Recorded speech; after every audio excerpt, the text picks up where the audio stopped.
Well, welcome ANZ. Good to have you guys here because I read your news every day, so it's terrific to have you guys turn up. Yeah, look, it's behind us is. It felt like a lifetime of building. You know, it's something we really wanted to do. Kitchwin Hills has evolved. Like, I've been at Kitchwin 25 years, and the family have run the place now for the 30 years, and it's sort of, as I said, it's evolved. Like, we've just had a little yearling barn. We've added a bit on to start. When we first started, we had, like, I remember my first yearling sale was 2 horses to the English Classic. And amazingly, one ended up being Fair Embrace, who won the Classic, and that was the first yearling we sold off the farm. So I guess back then it gave us a bit of belief in the place. But yeah, like, we've gone from a property that needed 2 boxes for sale, and then we needed 5 boxes for the sale, and it was a little bit sort of add on here and there, and we just kept growing it. So we got to a point, and we've always thought it, we just love a yearling complex that we can design around everything that we've made mistakes on and liked. And we've come up with this, and like, yeah, it's taken, it feels like a lifetime, but it's probably taken 6 to 8 months to get built, and here we are.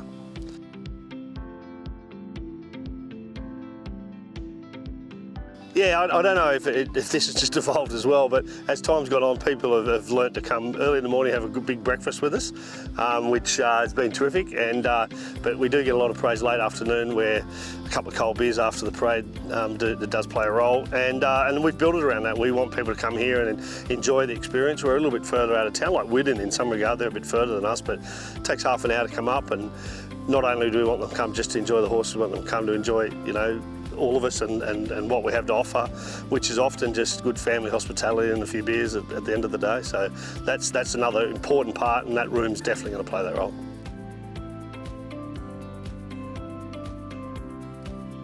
I think amazingly we still stick strong to these first season stands. Like, it's amazing how they've sold. Like even the 2 stands from Aquis, Dubious and Piarata, who. And yes, I've got to say, all 3 stands were born and bred at Kitchwin, so it was important. And it was great for us, you know, like, we're humbled and we're excited, but to think that 3 of the first season stands that were standouts with the yearlings and very commercial in Yes, Dubious and Piarata, that were foaled and born and bred here, was really good. But I've got to say, the first season stands, I think Piarata was amazing. Like, we buy a lot of horses as well, and there wasn't a draft that didn't have a nice Piarata. They just stood out. They're really clean-legged and beautiful skinned horses and lovely actioned horses, and they all seemed to just, when they got to the sale, yeah, it's one thing to have them look good at home. When you get them to the sale, they've got to keep going forward, and there wasn't too many Piaratas that I noticed went backwards. They just kept thriving. So they were hard not to try and buy, of which we bought one for 500,000, a really nice colt. And Dubious, his stock looked the part as well, and many others. But the sale is, we're so lucky in Australia. Like, it's quite amazing how the yearling market's held up, and I guess prize money's one thing, but I don't know, it's just a really healthy industry, and I'm so, you know, happy to be a part of it.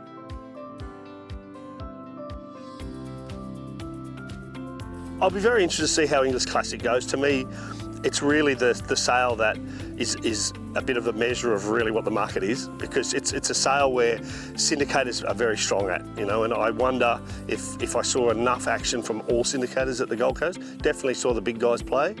But yeah, I don't know. And I think, like, if you look at Kieran Maher, I think last year he bought 70 odd yearlings. This year he bought 35 or 40. Does that mean he's saving to buy at Easter in Classic? I'm not sure. But Easter's a different market again. Easter's just, you can't measure anything off Easter. Easter is just, if you're a farm with a commercial mindset, you go there to buy nice fillies to secure a broodmare for, you know, your farm going forward over the next 5 to 10 years. If you're in the colt game, well, you definitely got to be there to buy those colts, because that's where the pedigree matches the type.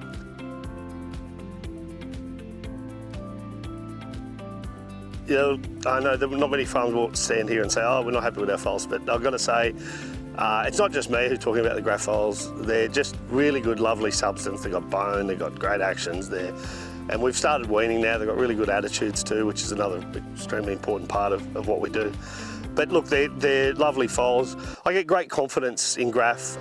He replicas Star Turn, and I don't know if Star Turn's has really hit the limelight, but he's doing an amazing job.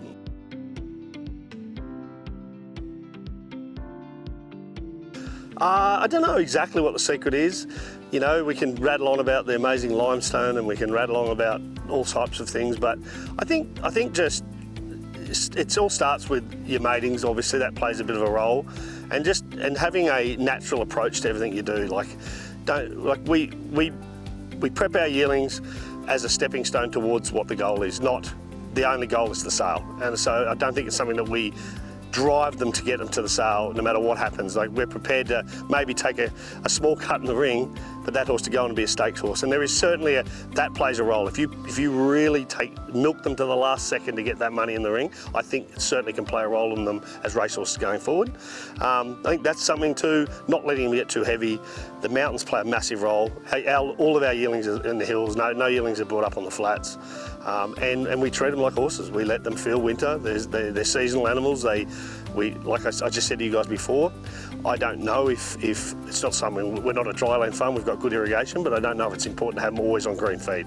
I think letting them be on the side of the hill, feeling winter, feeling summer and enjoying spring is really important for a horse, and that's probably something that we aim to do a lot of.